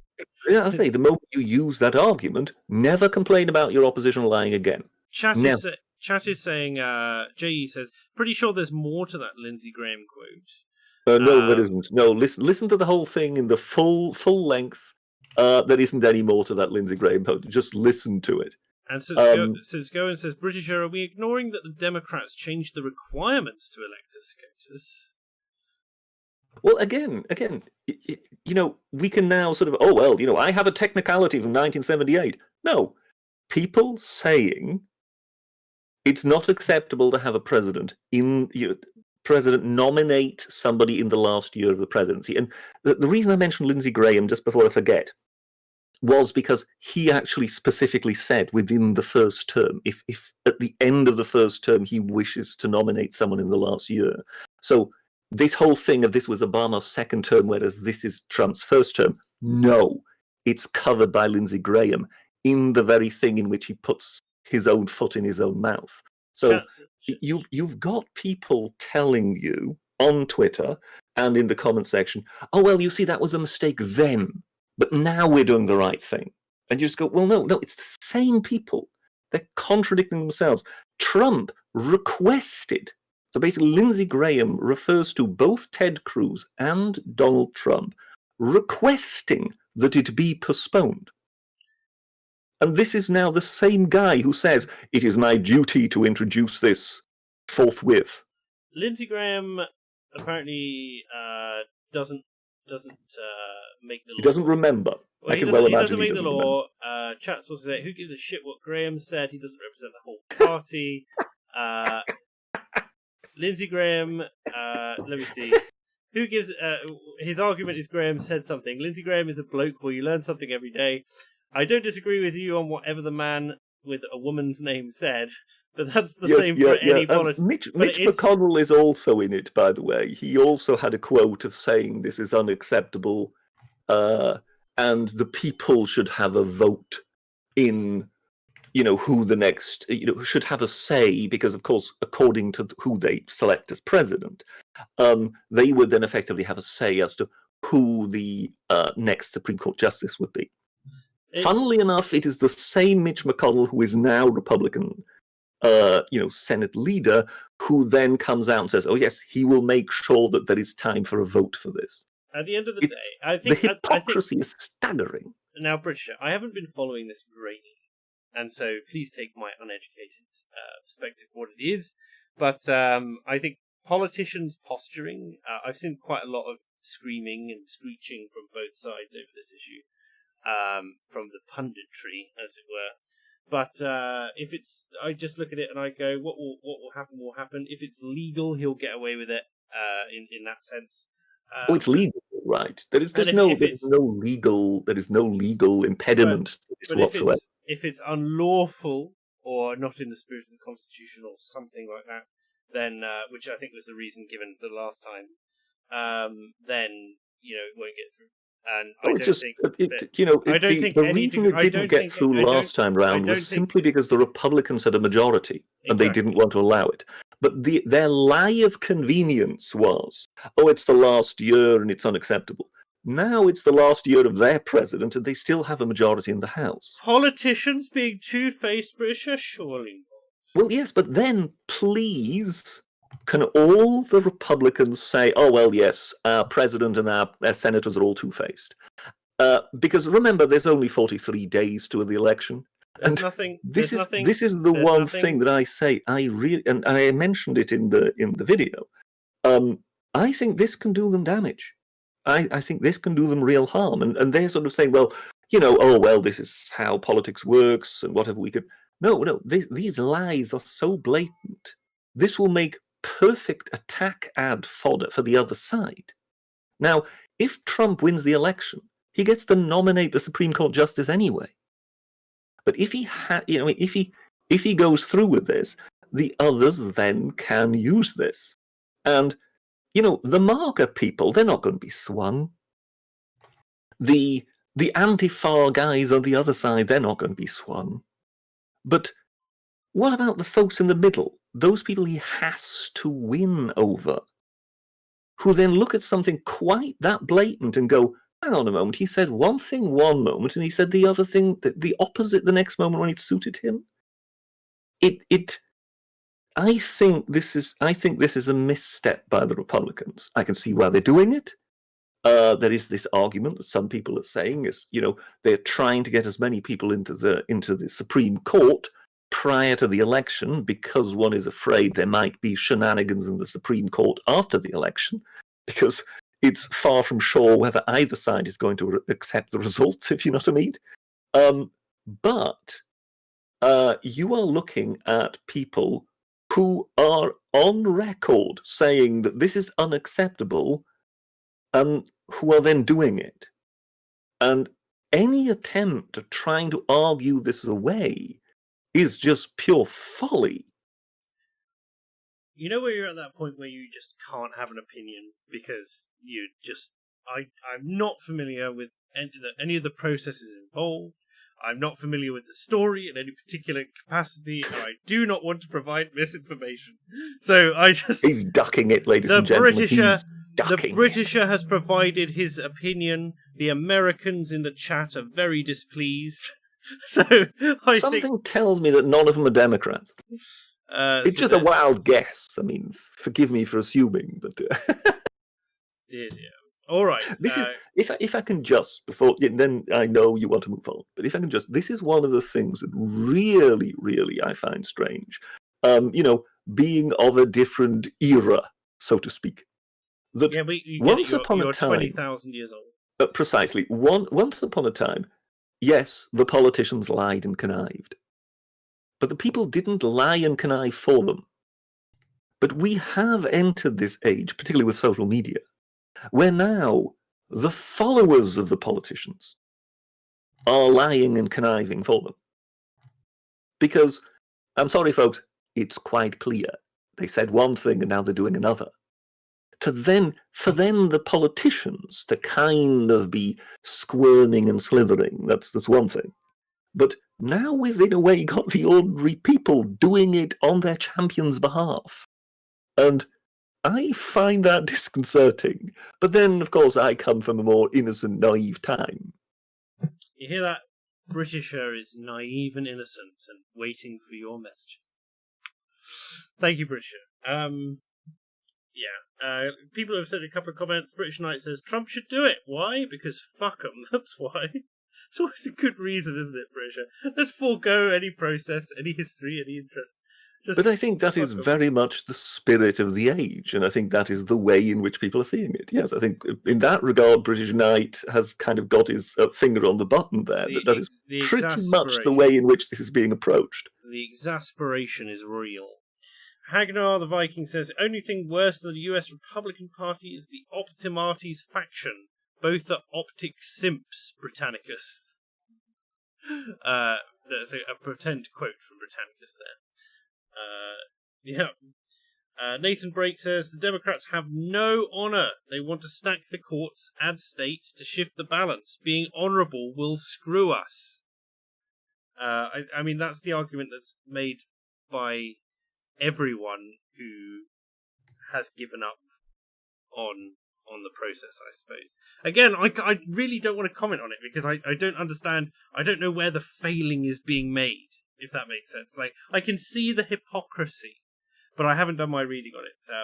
And we know your position, Britisher. Yes, indeed. I've George, made that quite plain, I believe. Yes. Grief. George Adam says, mutterings of Boris going around Christmas. 1, likelihood, ? And 2, if so, who would replace him? I think he wants to go. I think his lack of public appearances and his lack of general Boris bounciness show me that there's something seriously wrong. There's something. I don't think so. You don't think so? You No. think that he's just biding his time? Yes. Fair enough. But in terms of my likelihood, in terms of the Christmas deadline, I don't think it's likely Christmas. But I think he might hang around until the end of the government and step down. Or at least he'll do at least another year, I think. But if we were to replace Boris at the moment, who would we have replace him? I genuinely don't know. I hate everyone in the Tory party. So it's really hard to choose. I would be in. I would struggle to think of someone at the moment who has got any sort of popular appeal. Indeed. I personally I like Rob, but it won't be him. Because the Tory party members just don't like him enough.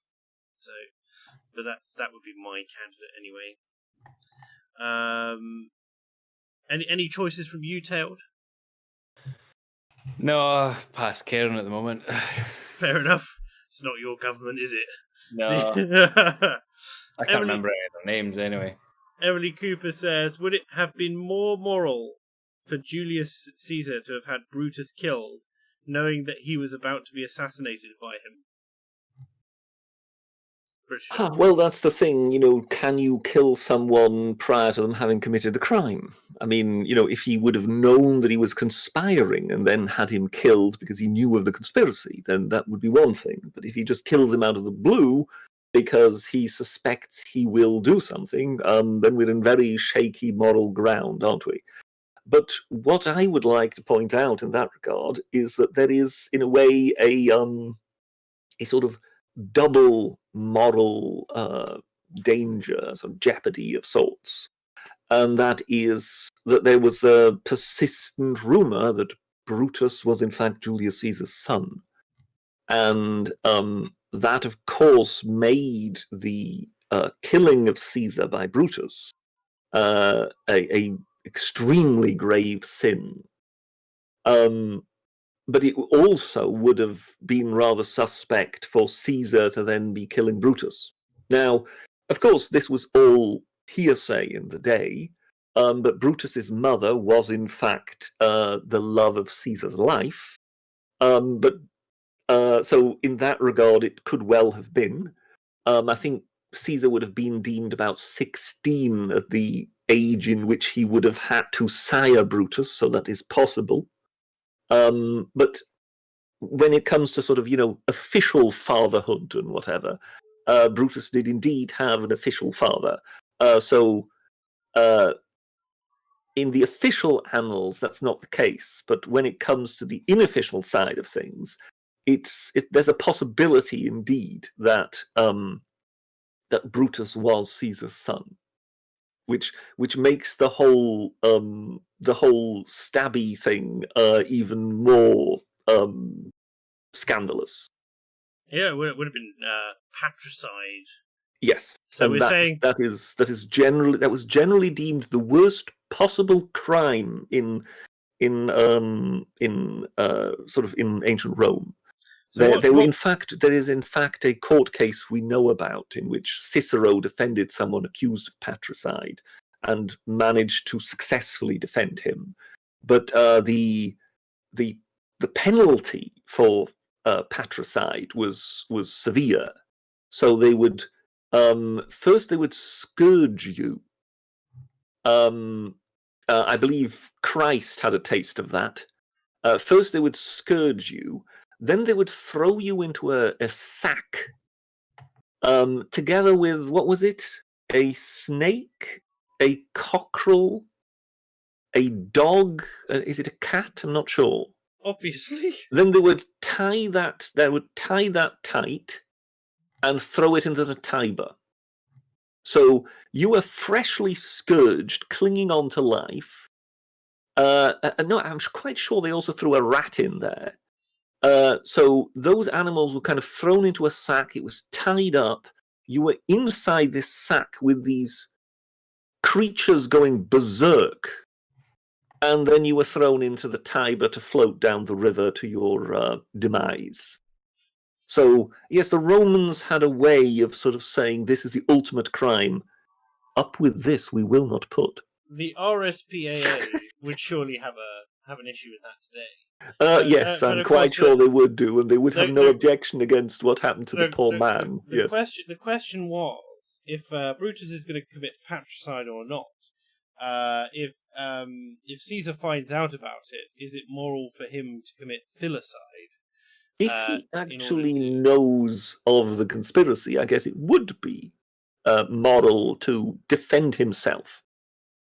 But if he's just basically operating on a suspicion or something like that, well, then that wouldn't be, surely. So do you not think it's you wouldn't draw an equivalence between this situation and what's happening over in America at the moment? I'm sorry, where exactly? So they know that the Democrats are going to stab them in the back at some point. So why would they not deal with them? Is it not moral to deal with them in any way they can?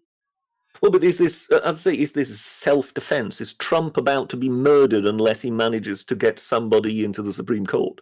No, that's the argument in politics. Is always that they're going to effectively murder through policy, right? Well, isn't it more the case, as in, if Caesar had said, "I will not do such a thing," or "I completely condemn this particular action as immoral," and then 4 years later he does it, that's the equivalent, isn't it? In the same thing, like chat's saying, is in this parallel, in this example, they already attempted to impeach Trump once with no effect. Yes. And on no grounds. So the argument is that they're already trying to stab him in the back. Why would they not take every advantage? I've had lots of this come my way. Oh, the other side are behaving terribly. They have done this. They've done this. And remember, somebody even was mentioning the Kavanaugh hearings on Twitter, and I just went, oh, blah blah blah. I mean, this really, somebody condemns something. Somebody says this is unacceptable, and then 4 years later, they do exactly that. Now, forget all your other excuses. In their own words, this is unacceptable, and they're doing it. And that will be used. So in a way, those very people that basically people are sort of saying, oh, well, they shouldn't have power. Whatever you do, we have to be careful of them. those are the people whom you are handing this argument. Remember, I'm not against Trump, but I'm saying this is ludicrous, and this will be used by the other side. And this could cost him. And it's good to have standards, because I think if you're people tend to vote in terms of value systems, right? So if the Democrats consistently show that they have no values, then I think that will harm them far more than the Republicans holding to a value system. So they shouldn't forego it. But that's all I'll say on the topic. Last super chat of the evening then. Hagnar the Viking says, Optimates are not to be trusted. Caesar should have struck first. Quote, Britannicus. So, thanks, Hagnar, for that. BBC news app going off in the background there. But unfortunately, everybody, it is time to end. Thank you so much to my guests. Thank you to the Britisher. Thank you to Tailed Feature for coming along for the last half. If you enjoy these streams, if you want them to continue, if there's something that you want us to talk about, do let us know in the comments below. Do like, do subscribe, all that good stuff. Buy the merch. It keeps us afloat, keeps us being able to hopefully produce quality content for you. And thank you very much, everyone. Take care and have a great night. Toodle pip. Thank you, Va. Be kind to the pig in the thong.